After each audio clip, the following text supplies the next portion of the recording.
Hello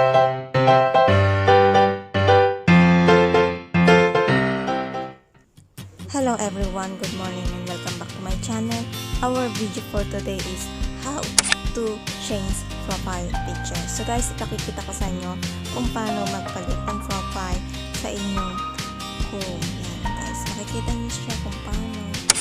So just click the change your profile and change it. Then select photo from your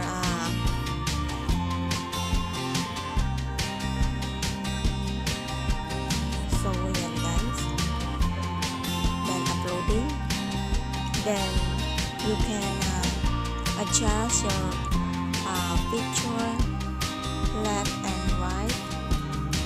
So after that, set as a profile photo,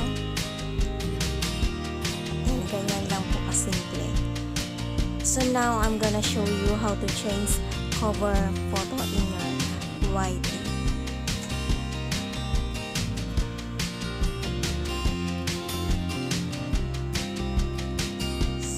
Click your profile cover photo, then let's select a photo from your computer, upload photos. Okay, then gonna choose some photo. Yes, ayan na guys, makikita niyo siya. Super bilis, super dali lang po. So, sana na-enjoy niyo po yung video. Maraming salamat and God bless all.